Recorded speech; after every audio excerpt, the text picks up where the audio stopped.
तर हा अमेंडमेंटचा पार्ट कधी येतो? इन्फॉर्मेशन जी काय सबमिट केलेली असेल at the time of registration register पर्सननी, त्यामध्ये काही चेंज झाला, काय बदल झाला, जसं ॲड्रेस प्रूफ दिला आहे, प्रिन्सिपल प्लेस ऑफ बिझनेसचा ॲड्रेस दिला आहे, ॲडिशनल प्लेस ऑफ बिझनेसचा ॲड्रेस दिला आहे, त्याच्यामध्ये ती इन्फॉर्मेशन प्रिंट घेऊन येते रजिस्ट्रेशन सर्टिफिकेटवर. त्यामध्ये काही बदल झाला, त्यामध्ये काय समजा त्या ॲडिशनल प्लेस ऑफ बिझनेस वाढले किंवा त्याचा ॲड्रेस चेंज झाला, तर ती माहिती इन्फॉर्म करण्याची ही तरतूद आहे. Every registered person and a person to whom a UN has been assigned shall inform the proper officer of any changes in the information furnished at the time of registration or subsequent thereto in such form and manner and within such period as may be prescribed. आता ही बदल झाल्यानंतर किती कालावधीमध्ये तो बदल कळवायचा आहे याकरता rule आहे, त्यामध्ये प्रोसिजर आहे. आता त्यानंतर पुढे काय होईल की तो बदल कळवल्यानंतर the proper officer may on the basis of information furnished under section 28(1) म्हणजे इथे वर दिलं आहे की तो बदल कळवला पाहिजे. तो कळवल्यानंतर पुढे तो बदल जर योग्य असेल, त्याचे प्रॉपर डॉक्युमेंट दिलेले असतील, तर अप्रूव्ह और reject amendments in the registration particulars in such manner and within such time as may be prescribed. Approval of the proper officer shall not be required in respect of amendment of such particulars as may be prescribed. Email आहे आणि mobile number आहे, याच्यामध्ये काय बदल झाला तर त्याचा OTP येतो. OTP आला मग त्याकरता POला बघायची गरज नाही. मग तसे काय पर्टिक्युलर असतील ते shall not be required to respect of the amendment such particulars as may be approval of proper officerची गरज आहे त्याकरता. Provided further that proper officer shall not reject the application for amendment in the registration particular without giving the person an opportunity of being heard.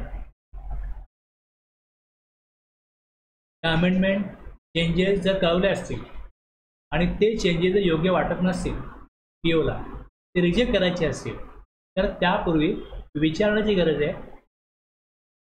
Register पर्सनला की तुमचे जे मी बदल जे काय करू इच्छितात ते आम्ही रिजेक्ट का करू नये, तुमचं ॲप्लिकेशन आम्ही रिजेक्ट का करू नये.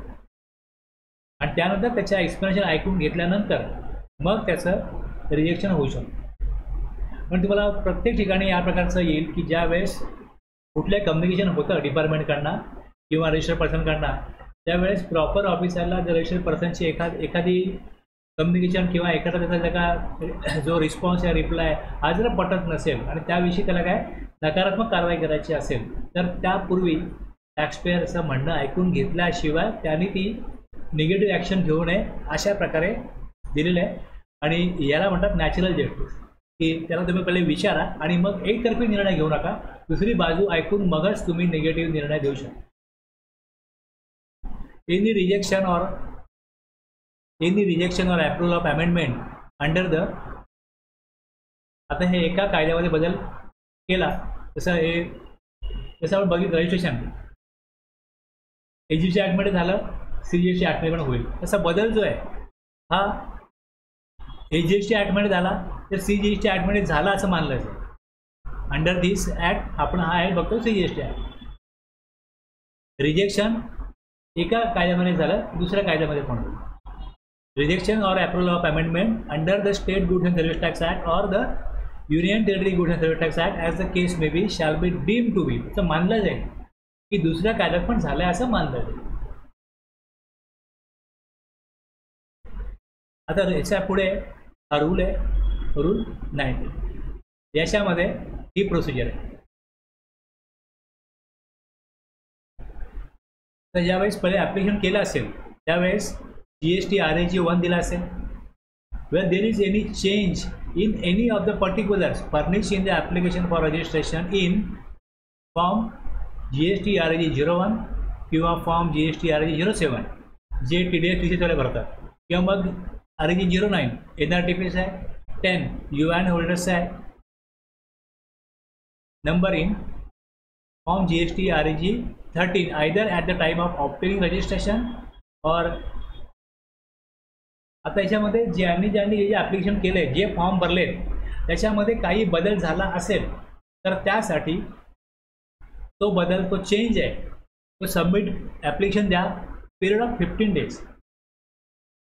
हे जेवढे पर्सन दिलेत इथपासनं इथपर्यंत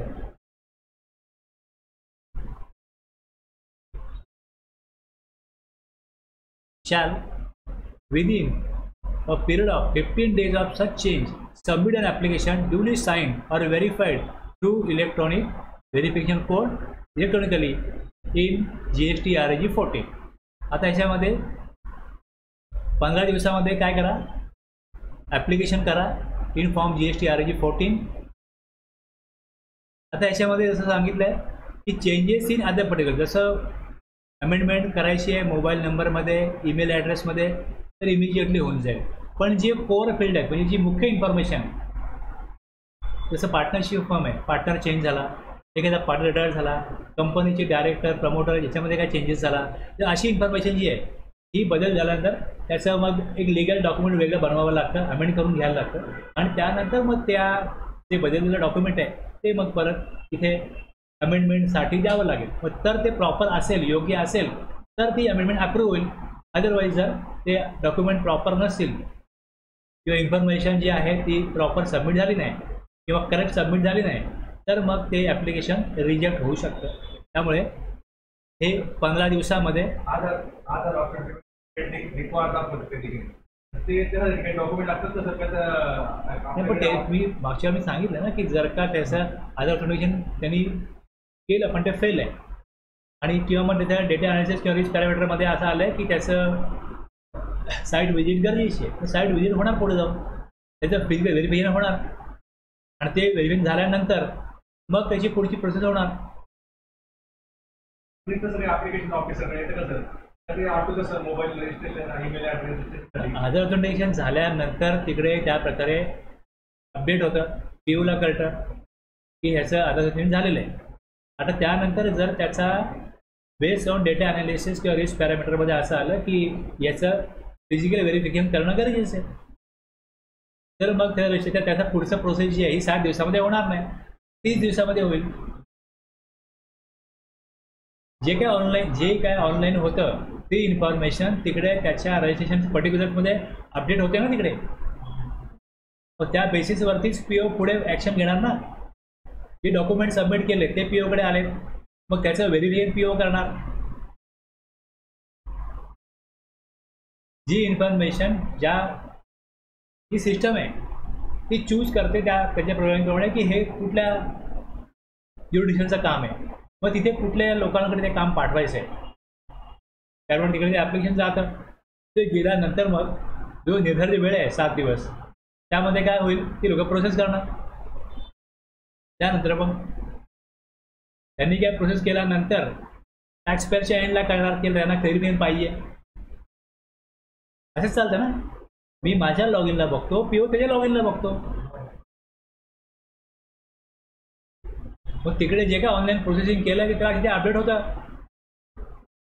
तुम्ही जे विचारताय आधार ऑथेंटिकेशनचं ते झालं की नाही झालंय, सक्सेसफुली झालं की नाही झालंय.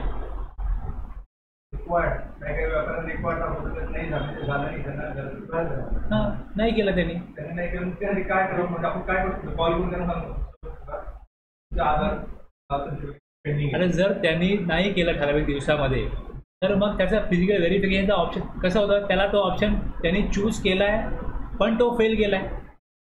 काल तुम्हाला मी जे काय मागच्या वेळेला दाखवलं ते दाखवलं ना, किंवा टेक्निकल प्रॉब्लेम येतो ना, होत नाही आधार ऑथेंटिकेशन, असंही होतं. त्याला करायचं असतं पण नाही होत.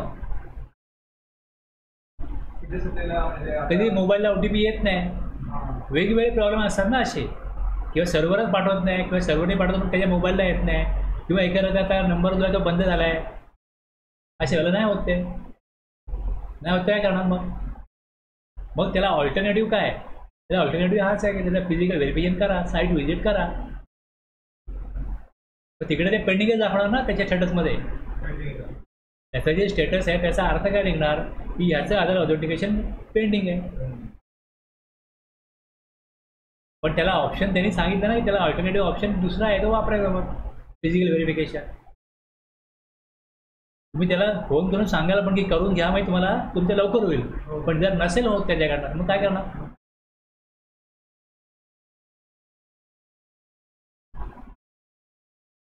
ओके, तर एवढी जी माहिती आहे की ज्यामध्ये लिगल नेम ऑफ बिझनेस. आता ह्यामध्ये जो बदल झाला आहे तो बदल असा असता कामा नये की ज्या बदलामुळे काय होईल की हा नंबर कॅन्सल करून नवीन नंबर घ्यायला लागेल. तर मग तुमची पार्टनरशिप फर्म होती, त्या 2 पार्टनरमध्ये 3 झाले तर ओके. पण तुम्ही पार्टनरशिप फर्मची जर कंपनी काय ठरवली तर कंपनी इथे काय झालं त्याचा की याचा चेंज इन कॉन्स्टिट्यूशन झाला. काय झालं? Change in constitution. Partnership firm वेगळ्या कायद्याखाली चालते आणि कंपनीचा वेगळा कायदा आहे. तो वेगळ्या कायद्याखाली त्याचा वेगळा पॅन आला. पार्टनरशिपचा पॅन वेगळा असतो, कंपनीचा पॅन वेगळा असतो. मग अशा परिस्थितीमध्ये पहिला नंबर कॅन्सल करून नवीन नंबर कंपनीकरता घ्यायला लागतो.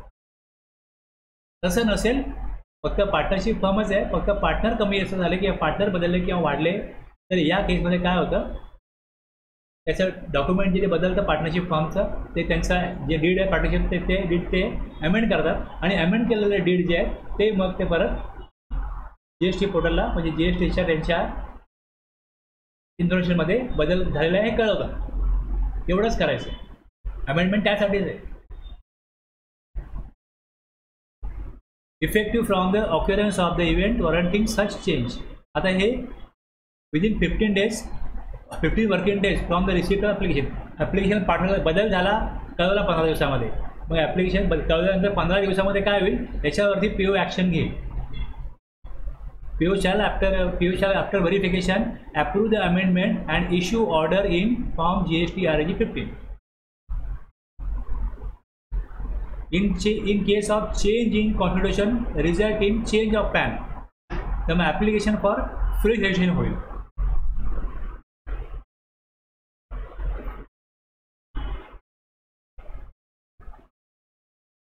हे सगळं यामध्ये डिटेलमध्ये दिलेलं आहे. रूल तुम्ही बघाल तर रूल खूप मोठा होतो की where change in relate to legal name of business, address of principal, addition, deletion, retirement of partners और डायरेक्टर, करता, managing committee, board of trustee, जोपर्यंत जो टॅक्सवर आहे त्याचा पॅन तोच राहतो तोपर्यंत अमेंडमेंट होते. जर पॅनच चेंज झाला, प्रोपायटरच चेंज झाला, बिझनेस ट्रान्सफर केला तर पॅन चेंज झाला मग अमेंडमेंट नाही होणार. पॅनची अमेंडमेंट नाही होत. पॅन बदलला मग रजिस्ट्रेशन नवीन घ्यायला लागेल. The PO shall after due verification approve the amendment within a period of 15 working days from the date of receipt of the application form GST RAG 14 and issue an order in form GST RAG 15. Okay, बाकी तुम्ही वाचून घ्या.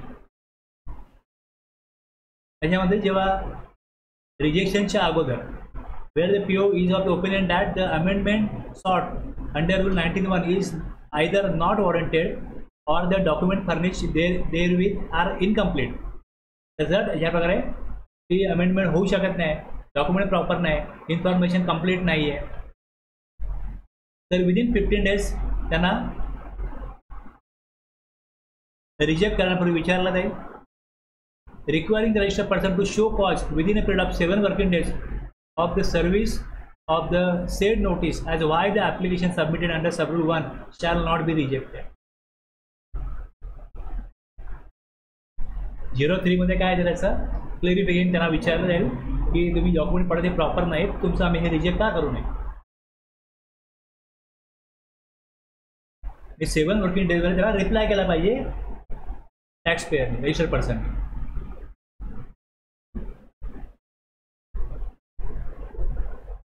The registered person shall furnish a reply to notice to show cause issue under Subrule 2 in RAG 4 मध्ये तो reply करेल within a period of 7 working days from the date of service of the said notice. Notice येईल 03 मध्ये, reply होईल 7 दिवसामध्ये 04 मध्ये. आणि जर तो रिप्लाय सॅटिस्फॅक्टरी नसेल, where the reply furnished under Rule 19(3) is found to be not satisfactory or where no reply is furnished in response to the notice issued under Rule 19(2) within the period prescribed in Rule 19(3), the proper officer shall reject the application submitted under Rule 19(1) and pass an order rejection. हे rejection आहे. हे कधी होईल? PO is opinion that amendment is not warranted or document furnished are incorrect, incomplete. 03 notice जाईल, 7 दिवसामध्ये reply केला पाहिजे 04 मध्ये, आणि रिप्लाय सॅटिस्फॅक्टरी असेल तर अमेंडमेंट होईल, अदरवाईज रिजेक्शन होईल.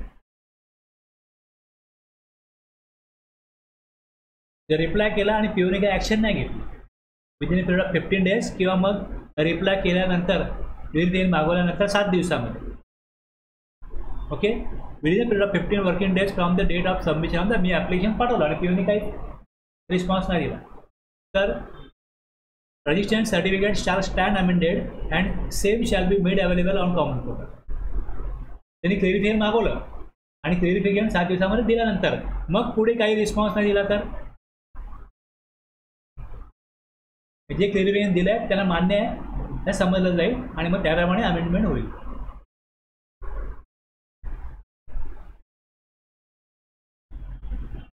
तर एवढं झालं अमेंडमेंटमध्ये, एवढेच पॉईंट होते.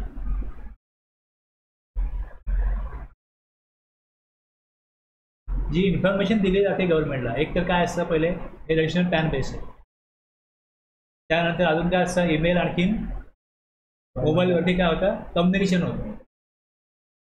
ईमेल आणखी मोबाईलवरती तुम्ही रिटर्न नाही फाईल केला, रिटर्न फाईल केला, सक्सेसफुली फाईल्ड, हे जे काही कम्युनिकेशन आहे, मेसेजेस आहेत, हे ईमेलवरती आणि मोबाईलवरती जातात, त्यामुळे ते अप टू डेट पाहिजेत. दुसरं ॲड्रेस काय, टॅक्स पेअरचा, प्रिन्सिपल प्लेस ऑफ बिझनेस काय हे असतं, ॲडिशनल प्लेस ऑफ बिझनेस असतं, आणि तो जो बिझनेस चालवतो त्याचा ऑथोराइज पर्सन कोण आहे, तो बिझनेस कोणाकोणाच्या मालकीचा आहे, याविषयी माहिती गव्हर्नमेंटकडे असते.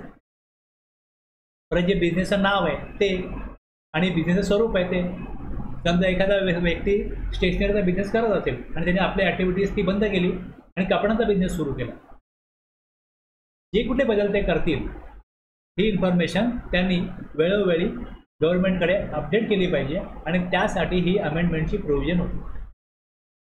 आता पुढचा विषय येतो का की रजिस्ट्रेशन कॅन्सल करण्यासंदर्भात. या कायद्यानुसार अमेंडमेंट रजिस्ट्रेशन घेण्याची गरज होती, म्हणून या कायद्यानुसार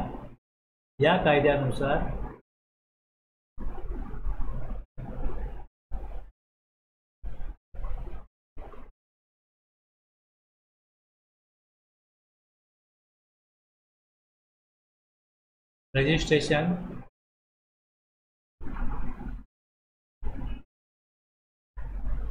रिक्वायरमेंट होती, म्हणून काय केलं, ॲप्लिकेशन केलं. म्हणजे सेक्शन आयदर 22 ॲप्लिकेबल होत होता किंवा 24 ॲप्लिकेबल होत होता किंवा मग स्वइच्छेने 25(3) मध्ये प्रोसिजर करता येते. यातल्या कुठल्याही मार्गाने त्यांनी रजिस्ट्रेशन घेतलेलं होतं. थ्रेशोल्ड लिमिट समजा एक्सीड झालं, पण 2-3 वर्ष बिझनेस खाली झाला, जे काय लिमिट आहे 40 लाख, 20 लाख, 10 लाख त्या राज्याचं, त्यापेक्षा टर्नओव्हर कमी झालं, तर रजिस्ट्रेशन कॅन्सल करता येऊ शकेल. लक्षात, रजिस्ट्रेशन स्वइच्छेने घेतलं होतं, काहीतरी त्यांना पुढे करायचं होतं, काहीतरी काम मिळणार होतं, बिझनेस वाढणार होता, म्हणून रजिस्ट्रेशन घेतलेलं होतं. थ्रेशोल्ड लिमिट जे आहे त्याच्या टर्नओव्हरच्या खालीच आहे. मग आता टॅक्स पेअरला असं वाटतं की आपण रजिस्ट्रेशन तर घेतलेलं आहे, पण आपल्याला काही नवीन काम मिळत नाही, बिझनेस काय वाढत नाही आणि आपल्याला रिटर्न फाईल करण्याचा खर्च हा मात्र करायला लागतो. काही उपयोग नाही याचा, आपल्याला एक अन्नाटे आपल्यावरती एक फॉर्मॅलिटीज वाढलेली आहे, खर्च आणि असे वेळही जातो आपला, तर आपल्याला नंबर कॅन्सल करायचा आहे, तर ते कॅन्सल करू शकतात.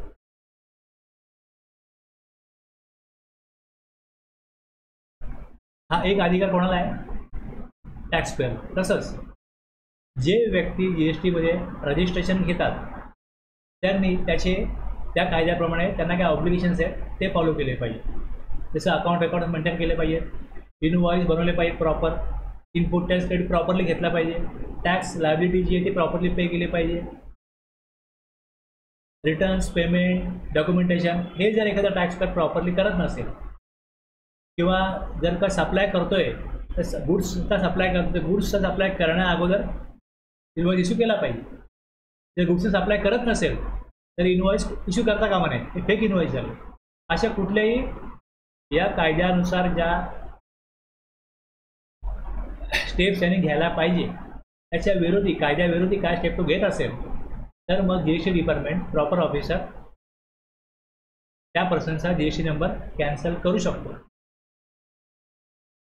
असे पण याच्यामध्ये पीओला पॉवर आहे.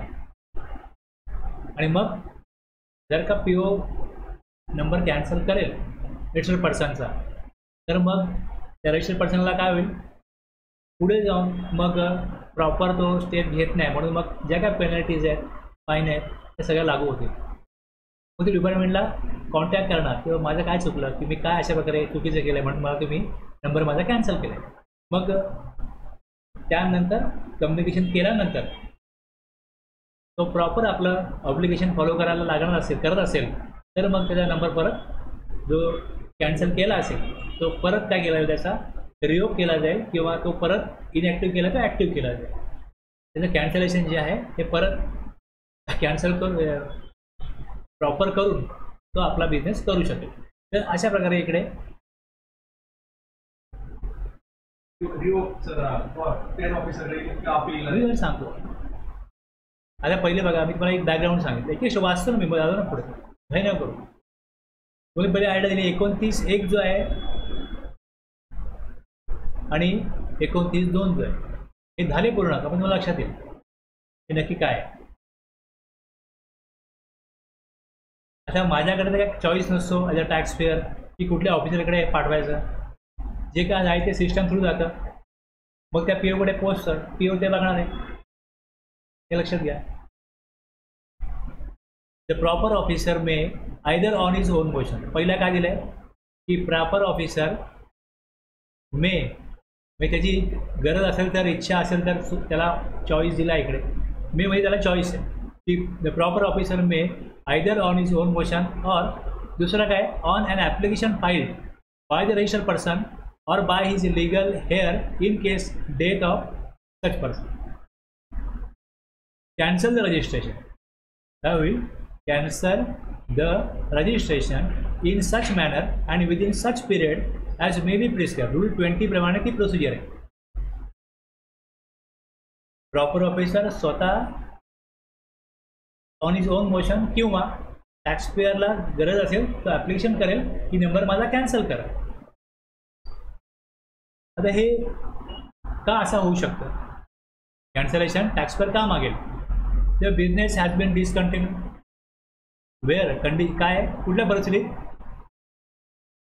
कुठली परिस्थिती आहे इकडे, where the business has been discontinued, transfer fully for any reason including death of the proprietor, amalgamated with other legal entity, demerged or otherwise disposed of, or there is any change in the constitution. जसं पार्टनरशिपची समजा त्यांनी private limited company केली तर इथे काय झालं, changing constitution किंवा business transfer केला दुसऱ्या व्यक्तीला तर पॅन होल्डर चेंज झाला. एखाद्या व्यक्तीची डेथ झाली तर त्याच्या वारसाला बिझनेस कंटिन्यू करायचा असेल तर इथे पण काय करायला लागेल, तो बिझनेस ट्रान्सफर झाला for any reason including date of the proprietor. The taxable person is no longer liable. किंवा तिसरं काय, the taxable person is no longer liable to be registered under section 22 or 24. किंवा मी आता जे बोललो intends to opt out of the registration voluntarily made under section 25(3). म्हणजे त्याला तरतूद ॲप्लिकेबल नाही आहे. तो 25(3) मध्ये होता, तो त्यातनं कधी बाहेर जाऊ शकतो. आणि 22 आणि 24 हे त्यातला तो लायबल झाला होता, ही परिस्थिती तर राहिलेली नाही आहे, परिस्थिती बदललेली आहे. त्यामुळे त्याला काय पाहिजे, रजिस्ट्रेशन आता कॅन्सल करायचं.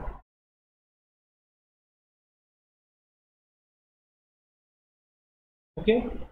तर 29(1) काय सांगतो की 25(3) मधला व्यक्ती किंवा 22-24 ज्याला लायबल नाहीत असे व्यक्ती ॲप्लिकेशन करू शकतात रजिस्ट्रेशन कॅन्सल करण्याकरता या नियमाप्रमाणे.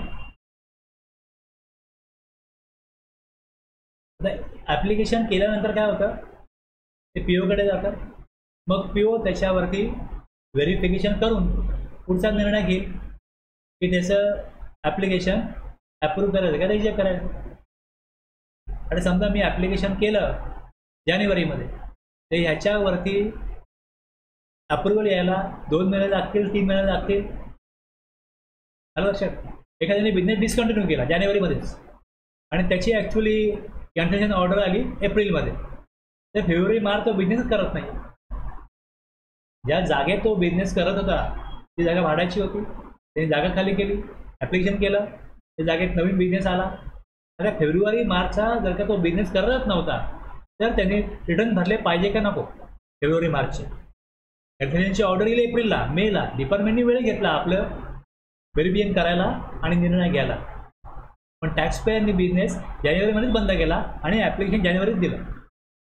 Provided that during pendency of the proceeding, जी कारवाई आहे relating to cancellation of registration filed by registered person, the registration may be suspended for such period आणि such manner as may be prescribe. जोपर्यंत actually cancel होत नाही number, तोपर्यंत काय होईल, त्याचा नंबर जो आहे तो सस्पेंड होईल. हे आता इथे अमेंडमेंट करून नंतर आलेलं आहे आणि नंतर मग त्याचा रूल 21A बनवणार आहे. हे करण्याची गरज काय होती की पूर्वी असं व्हायचं की एखाद्याने बिझनेस डिस्कंटिन्यू केला, तो लॉसमध्ये गेला, तरी त्याला पुढचे 3, 4, 5, 6 महिने जोपर्यंत डिपार्टमेंट ॲक्शन घेत नाही तोपर्यंत त्याला रिटर्न्स फाईल करायला लागायचे. आता नंबर सस्पेंड झाला, सपोज त्यांनी जानेवारी 5ला ॲप्लिकेशन दिलं असेल, तर त्यांनी 5 बिझनेस केला असेल म्हणून त्याला जानेवारी रिटर्न भरायला लागेल, पण फेब्रुवारी मार्च एप्रिल पुढचे रिटर्न त्याला भरायला लागणार नाही.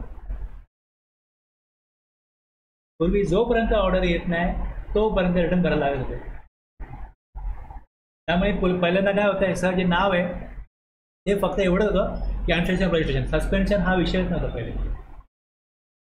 आणि मग हे अमेंडमेंट करून कॅन्सलेशन और सस्पेन्शन रजिस्ट्रेशन असं केलं.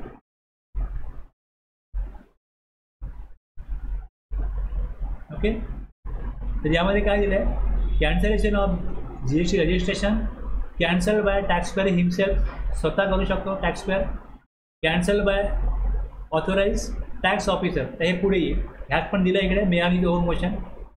ओके, दिलं आहे. आणि कॅन्सल बाय लिगल हेअर, इथे लिगल हेअर कधी येईल, in case death of such person.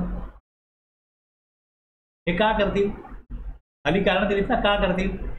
Turnover is less than 20 lakhs किंवा अदर केसेस जसं business discontinue, transfer, amalgamation, demerger, change in constitution 22-24 not applicable, intent to opt out from registration 25 घेतलेलं registration असेल. कळलं, एवढं वाचलं ना मी आत्ता, एवढं क्लिअर झालं ना आता. ह्यात काय दिलं आहे की 29(1) की टॅक्स पेअर स्वतः किंवा PO रजिस्ट्रेशन कॅन्सल करू शकतात आणि त्याची कारणं दिलेली आहेत.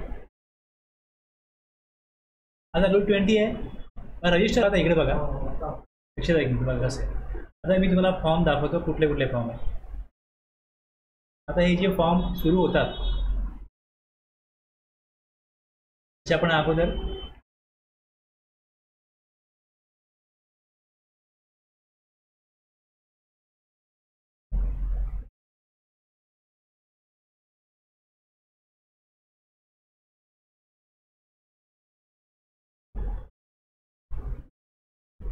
लिस्ट ऑफ फॉर्म बघाल तुम्ही.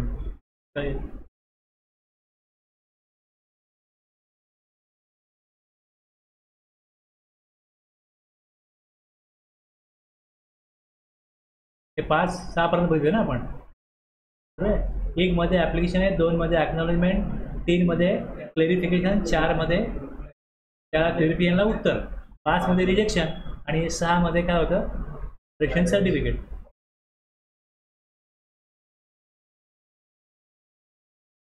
हे TDS TCS साठी RG7,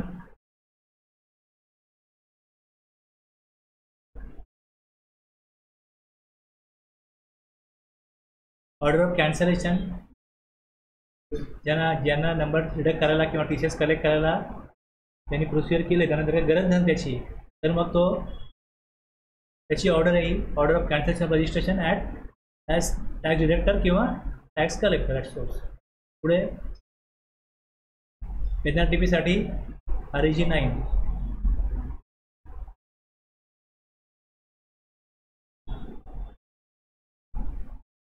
कोणाकरता आहे? ORDI service provider. 10. 11 CPP NRDP ला extension, application for extension of registration and period by casual किंवा non resident taxable person.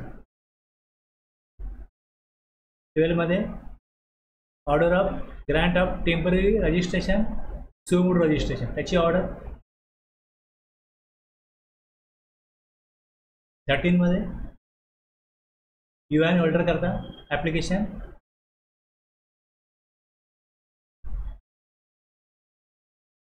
14 amendment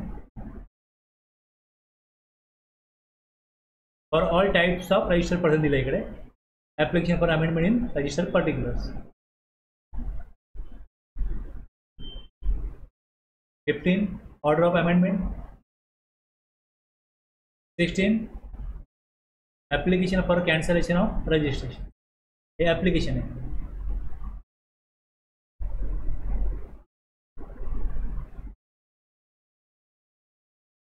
show cause notice for cancellation of registration. Show cause.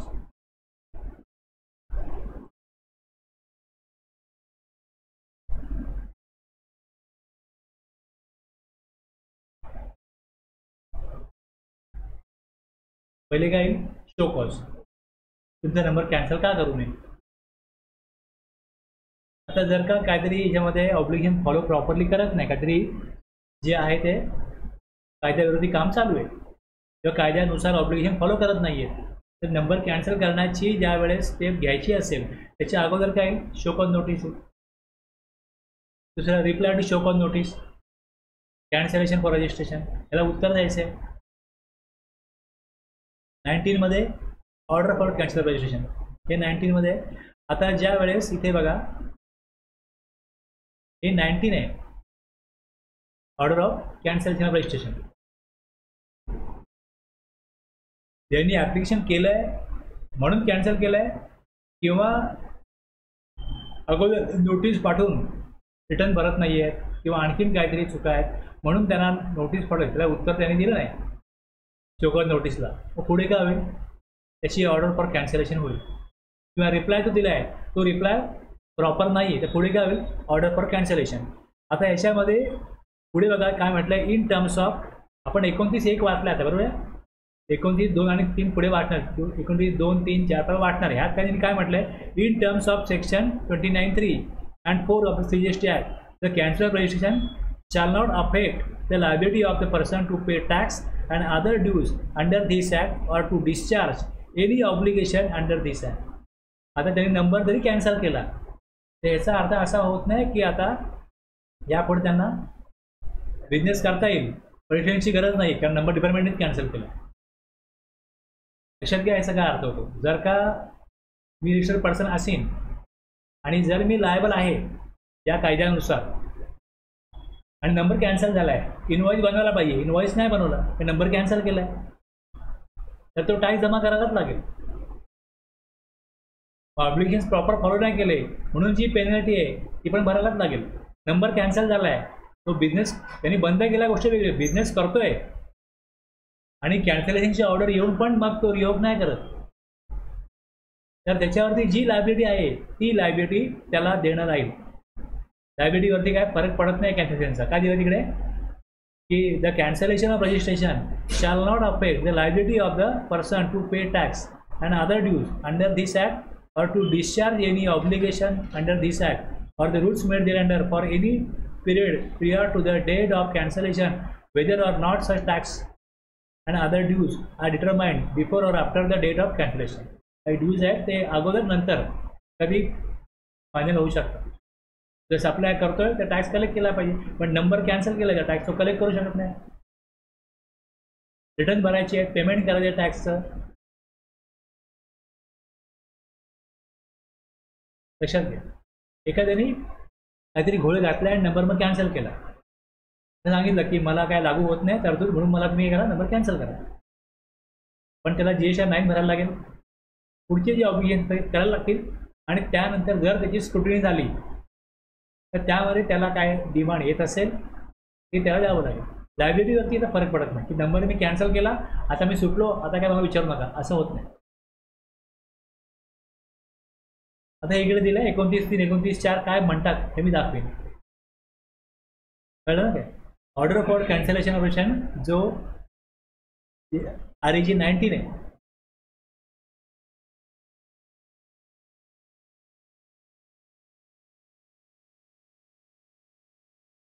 हा जो rule आहे हा काय सांगतो की a person to whom registration has been granted under rule 12 or other than, त्यांच्याकरता वेगळी करतो. UN, TDS, TCS, कलेक्टर यांच्याकरता वेगळी तरतूद आहे. हे सोडून seeking cancellation of his registration under section 29(1) shall electronically submit an application 16 मध्ये जाईल. आता याच्यामध्ये तो जो फॉर्म आहे 16 या भरला जाईल.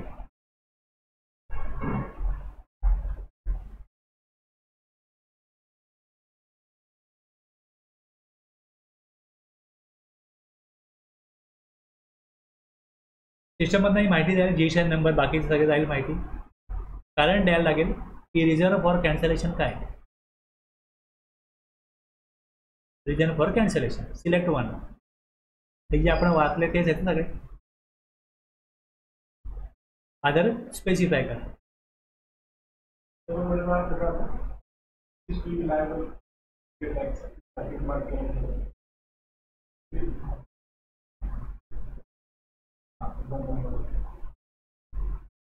सीचे अर्थ थांबवणं. Cease to be liable to pay tax. Liable होता टॅक्स भरण्याकरता, ती लायबिलिटी राहिली नाही, आता थांबली, ती संपली.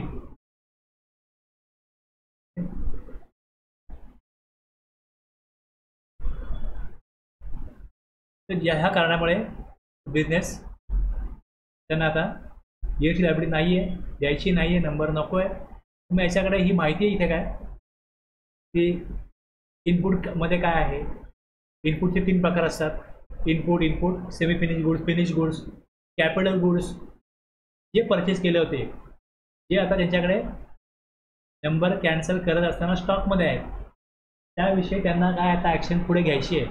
कारण त्यांनी ITC घेतलेलं आहे, आता ते विकणार आहेत, पण विकण्यापूर्वी त्यांनी नंबर कॅन्सल केला तर टॅक्स कलेक्ट नाही करणार. आणि जे त्यांनी अगोदर परचेस केले, जो टॅक्स अगोदर पे केला, त्यात त्याने त्याचा ITC काय केला आहे, युटिलाइज केला आहे.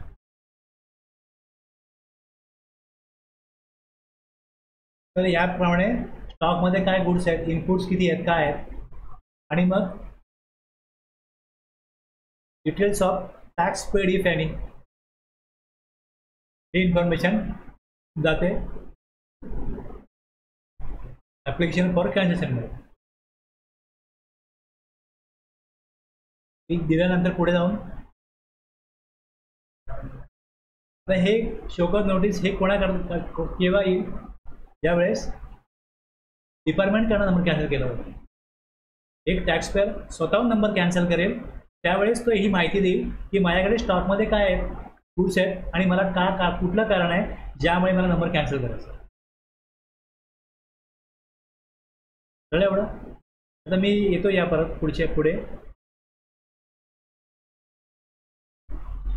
नंबर कॅन्सल करायचा असेल तर मग विदिन अ पिरियड ऑफ, आता एखाद्या डेट झाली, ते नंबर कॅन्सल झाला तर 30 दिवसामध्ये तो काय करेल, हे ॲप्लिकेशन देईल. Within a period of 30 days of occurrence of the event warranting the cancellation. म्हणजे अशी परिस्थिती आली की ज्यात कॅन्सलेशन करण्याची गरज आहे, तर 30 दिवसामध्ये ॲप्लिकेशन द्यायला पाहिजे. दुसरा हा झाला टॅक्स पेअर कटचा भाग. आता जर का डिपार्टमेंट आहे, the proper officer may cancel the registration of a person from such date including any retrospective date. म्हणजे आज ते नंबर कॅन्सल करतायत तर अगोदरच्या डेटपासून नंबर कॅन्सल होऊ शकतो. आता चालला आहे एप्रिल महिना, तर नंबर कॅन्सल होईल जानेवारीपासून, असंही होऊ शकतो. As he may deem fit, proper officer may deem fit where, केव्हा रजिस्टर्ड पर्सन हॅज कॉन्ट्राव्हेंट, उल्लंघन केलं आहे तरतुदींचा ॲक्टमधल्या रूलमधल्या person paying tax under section 10 म्हणजे composition taxable person not furnish the return भरताना असतो. वर्ष संपलं का GSR 4 त्याला भरायचं आहे 30 एप्रिलपर्यंत. जर त्यांनी 3 महिने from the due date of 30 April return file नाही केला तर त्याचा नंबर कॅन्सल होऊ शकतो. तसंच जो कंपोजिशन टॅक्स पेयर नाही आहे रिटर्न मंथली किंवा क्वार्टरली भरतो तर त्यांनी continuous period of 6 month return file नाही केले तर तो पण पात्र होईल नंबर कॅन्सल होण्याकरता. कंपोजिशन डीलर क्वार्टरली पेमेंट करतो. पेमेंट तिला क्वार्टरली करायचं तर एप्रिल मे जून मग 18 जुलैला काय करायचं तर पेमेंट करायचं. जुलै ऑगस्ट सप्टेंबर. कंपोजिशन डीलर जो आहे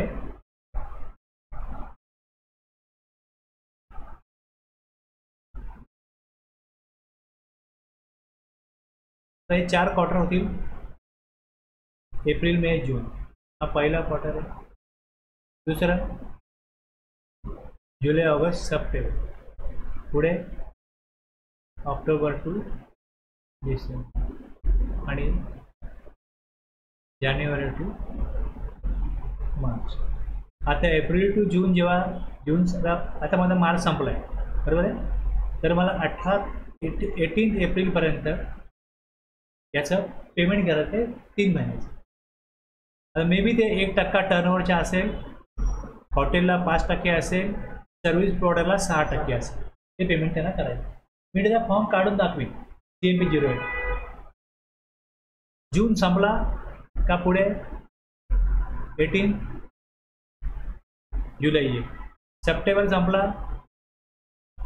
का 18 ऑक्टोबर येईल. डिसेंबर संपला का 18 ही ड्यू डेट आहे तिथपर्यंत पेमेंट करायचं. आणि हे वर्ष संपलं टोटल हे इयर संपलं का 30 एप्रिलला ड्यू डेट आहे अशी GST. आणि हे जे 4 जे करतो त्याचं पेमेंट जे करायचं आहे ते CMP 0. आता या 30 एप्रिलच्या पुढे 30 एप्रिलच्या पुढे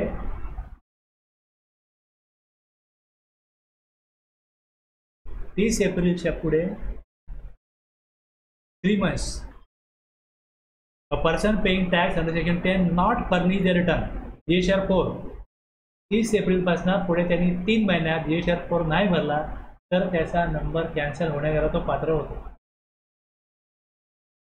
आणि जो सेक्शन 9 मध्ये टॅक्स भरतो any registered person other than a person specified in B क्लॉजमध्ये कोण आहे सेक्शन 10 मध्ये टॅक्स भरणारा कंपोजिशन सप्लायर. आणि अदर दॅन 10 म्हणजे जो रेग्युलर टॅक्स पेअर आहे तो कंटिन्युअस पिरियड ऑफ 6 मंथ जर रिटर्न फाईल नाही करत not furnish return for such continuous tax period as may be prescribe तर तो पात्र होईल त्याचा नंबर कॅन्सल होण्याकरता.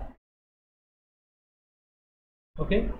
पहिले काय दिलं पहिले एक क्लॉजमध्ये की कॉन्ट्राव्हेंट उल्लंघन केलं या कायद्यानुसार ते त्यांचं काम करत नाही आहेत म्हणजे ॲक्ट किंवा रूल न पाळता काम करत आहेत. हे प्रॉपर इनवॉइस न बनवणं, प्रॉपर RTC न घेणं, proper tax payment, EV bill आहे असं कुठलेही त्यातली त्यांना जे ऑब्लिगेशन आहेत ते फॉलो करत नसेल म्हणजे त्यांनी कायद्यांचं उल्लंघन केलं. त्या कायद्यामधल्या ॲक्ट किंवा रूल तरतुदी ज्या आहेत त्या प्रॉपर पाळत नाही आहेत.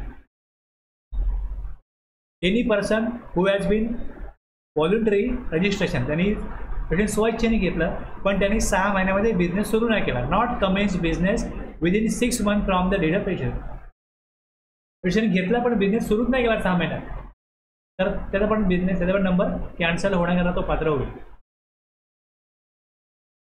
रजिस्ट्रेशन घेतलं गेलं आहे has been obtained by means of fraud wilful misstatement और सप्रेशन ऑफ फॅक्ट. चुकीची माहिती देऊन माहिती लपवून जर त्यांनी रजिस्ट्रेशन घेतलेलं असेल त्याचा पण नंबर कॅन्सल होऊ शकतो. पण हा नंबर कॅन्सल करायचा आहे जी कारणं दिलीत provided that the PO may not cancel the registration without giving the person and opportunity of being. त्याला मग शो कॉज नोटीस पाठवली जाईल त्याच्याकडे विचारणा केली जाईल आणि मग तो रिप्लाय करेल, त्यानंतर त्याचा नंबर कॅन्सल होईल. त्याला कॅन्सल नाही होणार.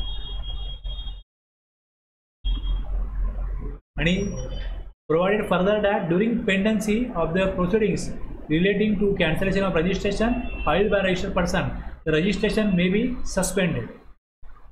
त्याचा नंबर जो आहे हा पहिले कॅन्सल होणार नाही, तर त्याचा नंबर पहिले एखाद्या माणसाला कामावर काढून टाकायचं असेल ते एकदम कामावर काढून टाकत नाही, त्याला पहिले निलंबित करतात.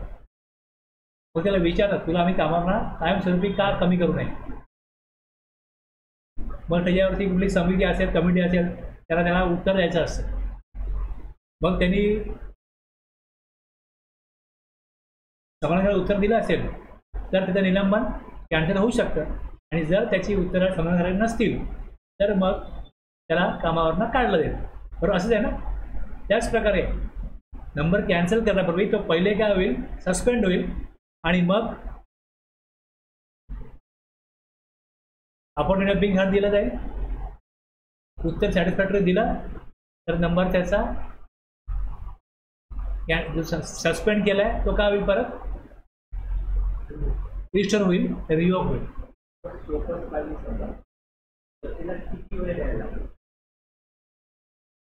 त्या दोन्हीमध्ये दिलेलं असतं. कुठली पण जेव्हा शोकॉज येईल त्यात वेगवेगळ्या प्रोसिडिंगमध्ये वेगवेगळ्या शोकॉज आहेत की 7 दिवसामध्ये द्या.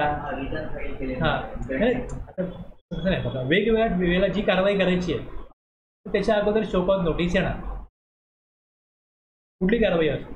आणि मग त्यामध्ये पिरियड जो आहे हा 7 दिवस, 15 दिवस, 30 दिवस हे वेगवेगळे कालावधी त्यात मेन्शन केलेले असतात की तुम्ही 7 दिवसामध्ये रिप्लाय करा. जसं रजिस्ट्रेशन प्रोसिजर आहे त्यामध्ये 7 दिवसात रिप्लाय करा. अमेंडमेंट आहे 7 दिवसामध्ये रिप्लाय करा. जेव्हा नोटीस जाईल तेव्हा त्याच्यामध्ये सांगितलं जाईल की त्यांना रिप्लाय दिवसामध्ये करायचं.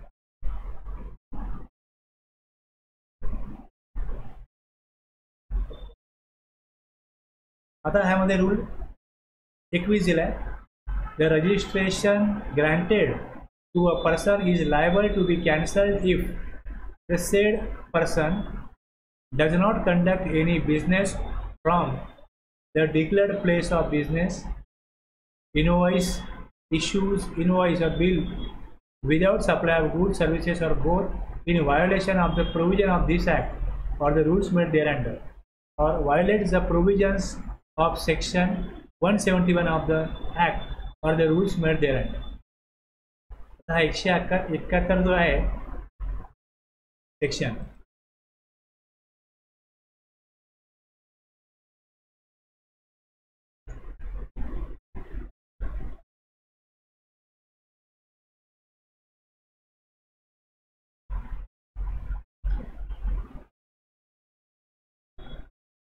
अँटी प्रॉफिटरिंग म्हणजे काही गव्हर्नमेंट तरतूद करतो की टॅक्स रेट समजा 18 आहे तो 12 केला. उद्देश काय की नागरिकांना त्यांना वस्तू स्वस्तामध्ये उपलब्ध करून द्यायची. आता एखादी वस्तू 100 रुपयाला मिळत होती इन्क्लुडिंग टॅक्स. समजा आपण एक बिस्किटचा पुडा घेतो त्याची किंमत 10 रुपये. त्याच्यावरचा टॅक्स गव्हर्नमेंटला कमी करायचा जेणेकरून स्वस्तामध्ये ती वस्तू उपलब्ध होईल. तर ती जी कंपनी आहे ते प्रॉडक्ट विकणारी किंवा सर्व्हिस देणारी अपेक्षित काय की त्याने तेवढी किंमत कमी केली पाहिजे. मग त्याने जर किंमत कमी नाही केली म्हणजे बेनिफिट कोणी घेतला,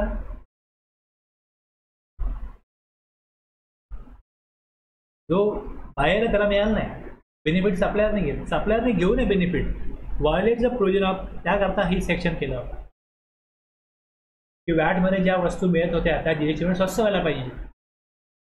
अशा प्रकारे त्यांनी प्लॅनिंग केलं होतं. पण जर त्या बेनिफिट जर का बाहेर सप्लायर घेत असेल, बाहेरला पास ऑन करत नसेल तर मग सप्लायरवरती कारवाई करण्याकरता हा सेक्शन बनवण्यात आलेला आहे. व्हायोलेटचं प्रोव्हिजन रूल 10 आहे. 10 मध्ये काय होतं की समजा एक टॅक्स पे करायचा आहे आणि त्याच्याकडे त्या मशिनरी घेतल्यामुळे प्लांट अँड मशिनरीमुळे बराचसा इनपुट टॅक्स क्रेडिट शिल्लक आहे तर तो व्यक्ती लायबिलिटी ITC मधूनच भरतो. तर 10 काय सांगतो की 1% तुम्ही कॅशमध्ये भरा. जर तो भरत नसेल तर त्याच्यावरती त्याने हा रूल उल्लंघन केलं त्याच्यावरती त्याचा पण नंबर कॅन्सल होऊ शकतो. पुढे जाऊन avails the input tax credit in violation of the provision of section 16. Section 16 प्रमाणे काय अटी शर्तीप्रमाणे इनपुट टॅक्स क्रेडिट घेता येतो. त्याचे उल्लंघन करून ITC घेतलाय. Furnishes the details of outward supplies in GSTR 1 and section 37 for one or more tax period which is in excess of the output supplies declared by him in his valid return 39. GSTR 1 section 37 प्रमाणे भरला जातो आणि GSTR 3B हा 39 मध्ये भरला जातो. GSTR 1 मध्ये supplier हे डिक्लेअर करतो की मी किती आउटवर्ड सप्लाय केला आहे, त्यातनं किती टॅक्स मला कलेक्ट झालेला आहे हे डिक्लेअर करतो. आणि जेव्हा तो भरतो, समजा GSTR 1 ला मी 100 रुपये दाखवले आणि 3B जेव्हा मी भरतो तेव्हा मी सांगतो की माझा सेल 90 आहे. GSTR 1 ला 100 सांगतो आणि भरताना म्हणतो की 90 आहे. असं जर एक किंवा अधिक कालाधिकार झाला असेल तर त्याचा पण नंबर कॅन्सल होऊ शकतो. Violates the provision of rule 86B. 10A मध्ये काय होतं, बँक डिटेल्स, आणि 86B मध्ये ते कॅश मध्ये पेमेंट करायचं ते आहे. 10A मध्ये बँक डिटेल्स अपलोड नाही केलं. ओके, मी चुकीने सांगितलं मगाशी. 10A मध्ये काय आहे, बँक डिटेल्स अपलोड नाही केले. नवीन नंबर काढला तर bank details within 30 days upload करायला लागतात. ते जर नाही केले ते नंबर कॅन्सल होईल. आणि 86B मध्ये लायबिलिटी पे करताना जरी सफिशियंट क्रेडिट असेल तरी पण 1% कॅशमध्ये भरलं पाहिजे. Being the registered person required to file return under section 39(1) for each month or part thereof has not furnished return GSTR 3B for a continuous period of 6 months. जे work दिलंय सेक्शनला तेच दिलंय. Being a registered person required to file return under section provision to 39(1) म्हणजे return quarterly आहे, त्यांनी मग 2 quarter मी तेच वरती दिलंय. कंटिन्युअस 6 मंथ ऑफ पिरियड ज्यांनी रिटर्न फाईल नाही केलं त्यांचा नंबर कॅन्सल होऊ शकतो. 29(2) मध्ये नंबर कॅन्सल काय सांगितलंय, प्लस काय म्हटलंय आम्ही रूलमध्ये सांगू की नंबर कोणाकोणाचा कॅन्सल होईल. त्यामुळे त्यांनी काय आणखीन केसेस कव्हर केल्या. तर यामध्ये जे टॅक्स पेअर येतील त्यांचा नंबर डिपार्टमेंटकडनं PO थ्रू कॅन्सल होऊ शकेल. आता 21A आला, सस्पेन्शन ऑफ रजिस्ट्रेशन. त्याला इथे नंबर जसं कॅन्सल होण्या अगोदर काय होईल, नंबर सस्पेंड होईल, स्थगित केला जाईल. Where a registered person has applied for cancellation of registration under rule 20. तिथे टॅक्स पेअर स्वतःहून काय करतो, ॲप्लिकेशन करतो. The registration shall be deem to be suspended from, असं मानलं जाईल की सस्पेंड झालं आहे कधीपासून, एक जी date of submission of the application, अर्ज सादर करण्याची तारीख, किंवा त्यात दिलं आहे की नंबर माझा कॅन्सल करा. मी ॲप्लिकेशन आज देतोय, मी सांगतो नंबर कॅन्सल करा 30 एप्रिलपासून, म्हणजे अप टू 30 एप्रिल मी या ठिकाणी जो बिझनेस करतोय तो मी करणार आहे आणि मग मी हे शॉप बंद करतोय. ओके, तो मालकाला नोटीस देईल की मी 30 एप्रिल नंतर बिझनेस करणार नाही आहे. सेम तो टॅक्स कलेक्ट पण करणार नाही. त्यांनी ॲप्लिकेशन दिलं की ॲप्लिकेशन मी देतोय 5 एप्रिलला आणि सांगतोय की 30 एप्रिल माझा बिझनेस मी बंद करतो.